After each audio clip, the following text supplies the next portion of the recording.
A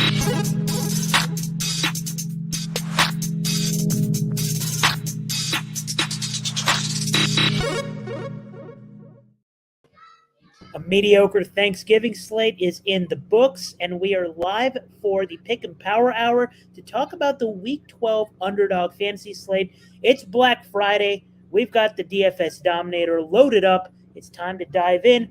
Let's find some pick'ems. Let's get some winners. This is the Player Profiler Pick and Power Hour starting now.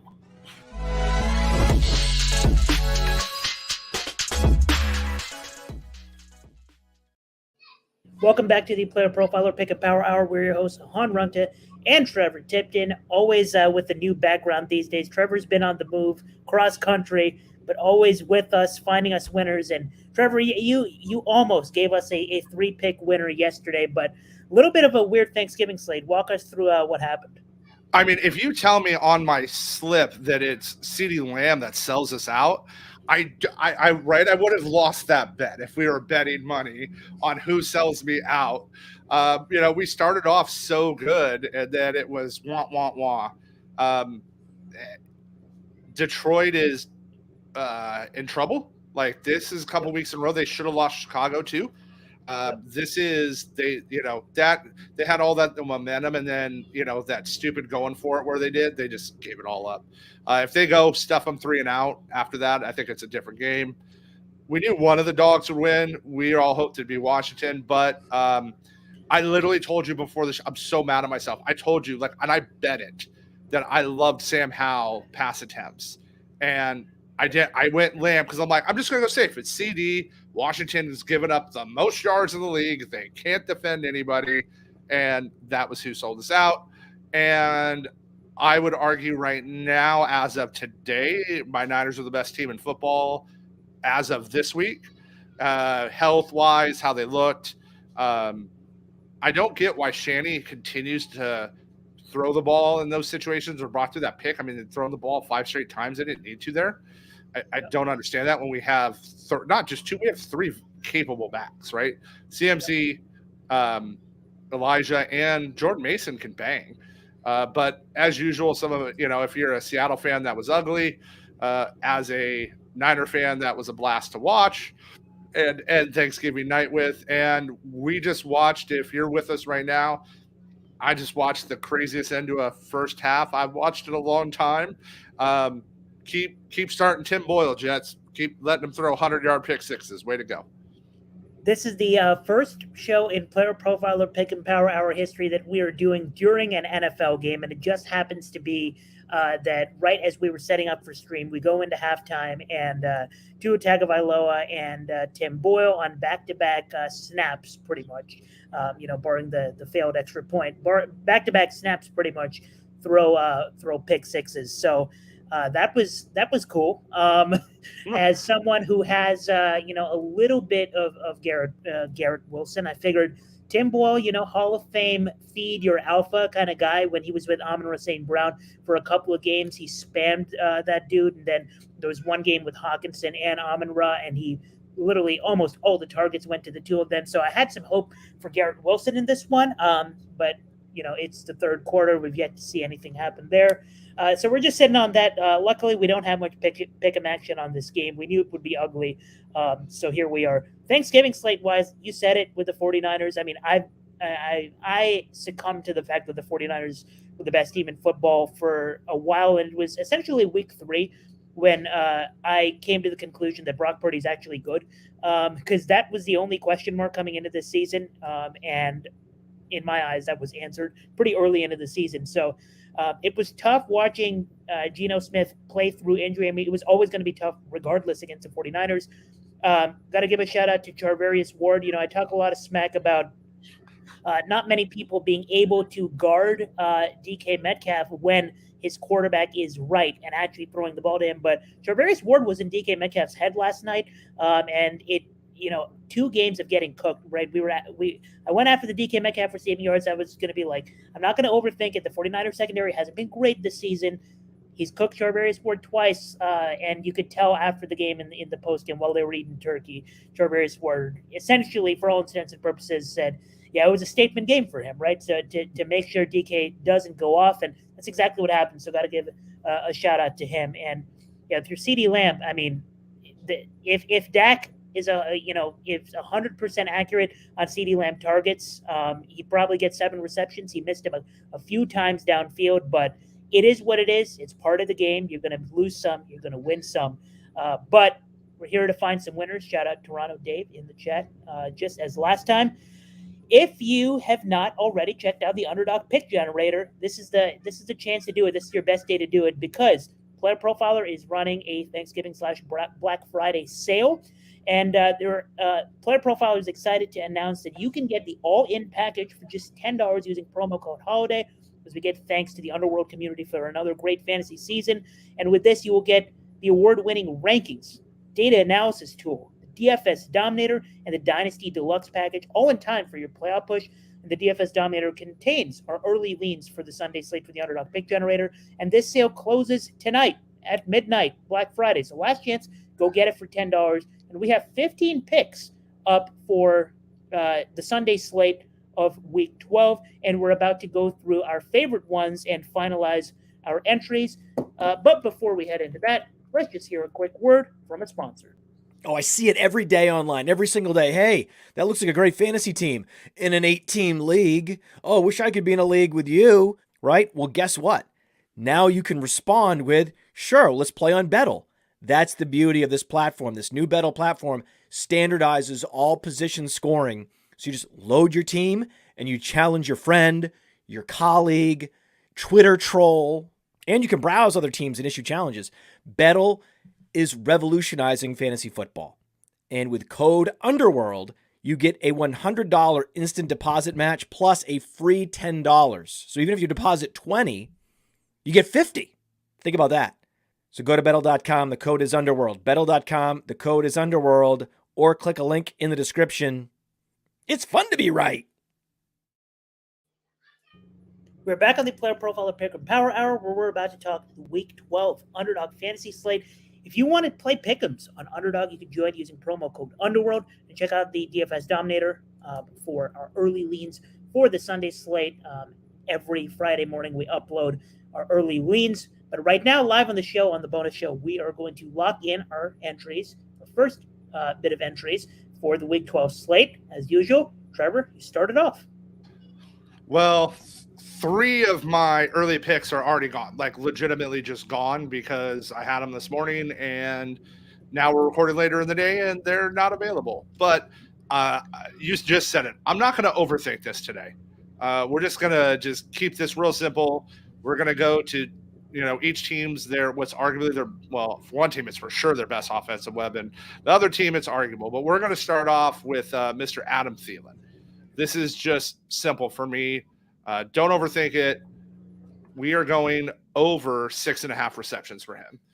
We know that Tennessee cannot stop anyone from throwing on them while they are very good against the run. And this is a spot Carolina's going to have to throw the ball again. Thielen, this number is down because he had that, he had 6 for Chicago and 5 versus Indy a couple weeks ago. But you got to remember, right? He put 8 up on Dallas last week. Right, he's put 11 up on Seattle, 11 up on Detroit, 11 up on Miami. He's hit this a lot of times this season.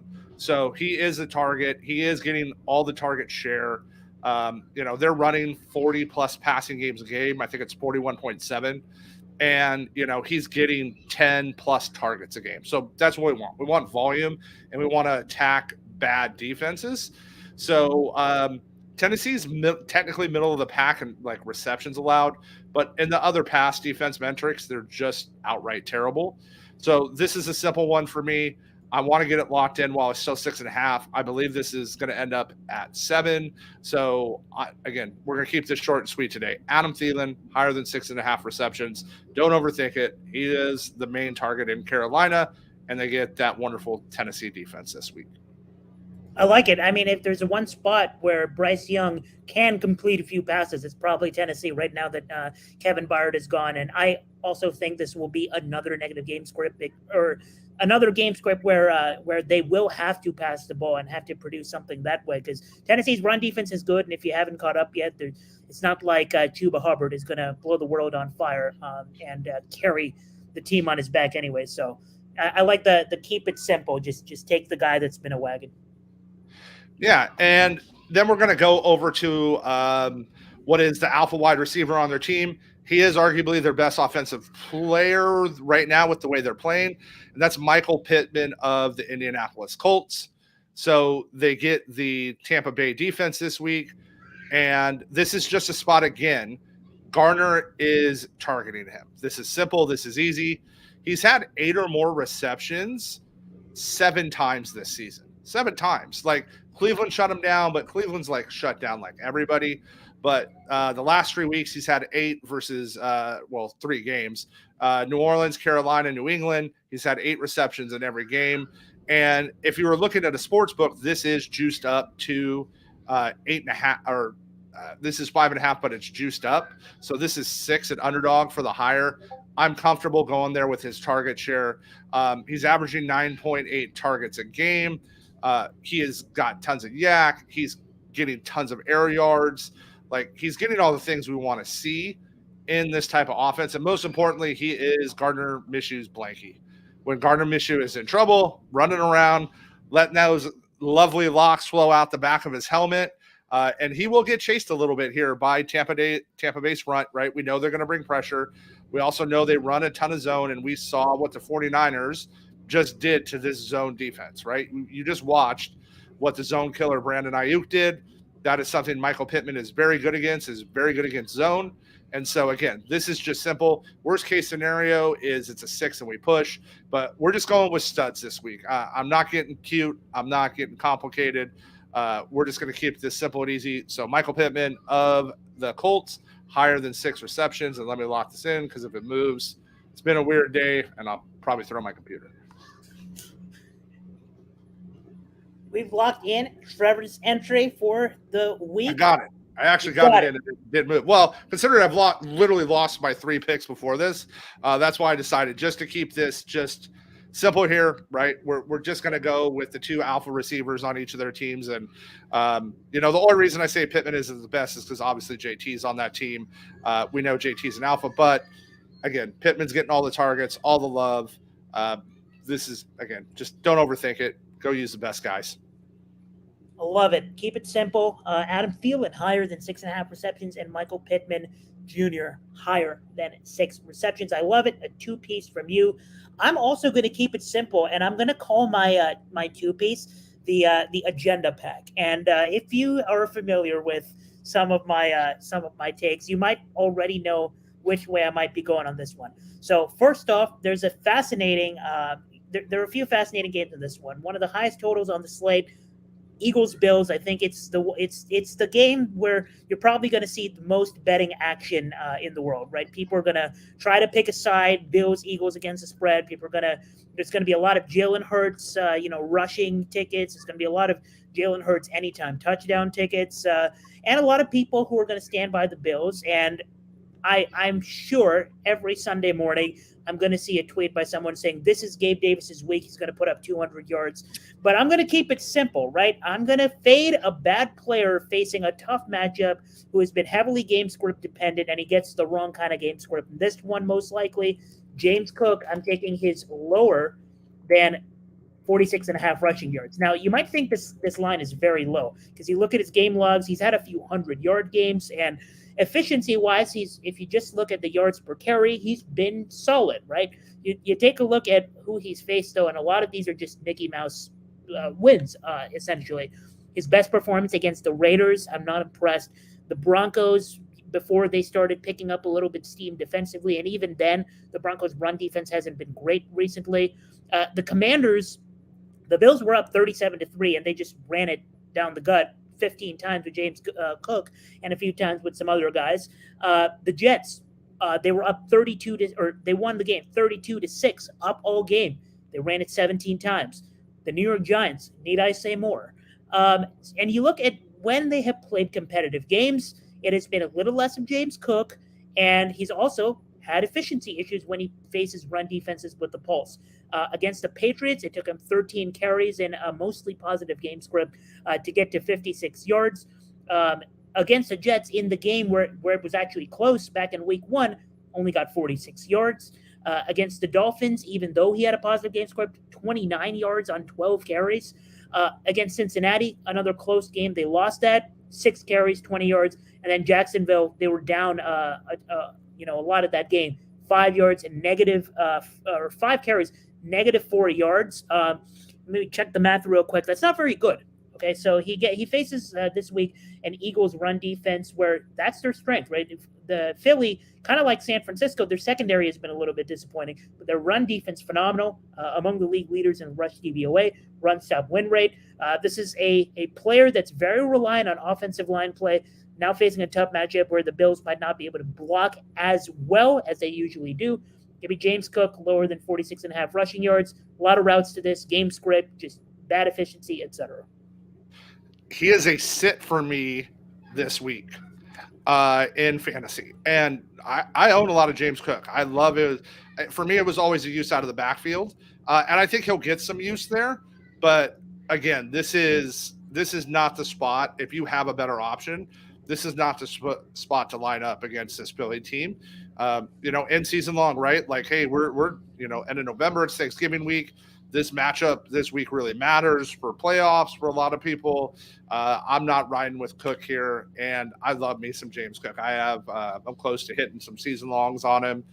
So, but this is the spot. If you got him in fantasy as well, you got to set him. Love it. And, the great thing with attacking the rushing yards is even if you get a game script where they basically line him up as a wide receiver and throw it to him 7 times, I don't care because we want to fade the ground production here. Next up, you can already see I've lost 2 yards on this. I don't care. I think he clears this by 20. Trey McBride, higher than 51.5 receiving yards. Disrespectful line for a guy that I think is a stud. So with Kyler Murray, he's played 2 games. And you take a look at, first off, the profile. This is the kind of guy I want to buy low and all day long. It's someone I had a lot of dynasty stock in, this offseason, just making sure I collect while Zach Ertz was still around so that when he becomes the guy, I'm there, right? This is a great athlete, and that's what you want to chase at tight end. This man's a good football player, and you look at when he started to get the usage a little bit, when the routes have gone up 4 weeks ago, his first game with, being the guy at tight end, 14 targets, 10 receptions, 98 air yards. Then he faces arguably the best defense in the NFL. And then he only gets 28 air yards, 5 targets, only holds in 3 catches. Then he faces a team that's actually mortal. The Falcons, 131 yards on 85 air yards.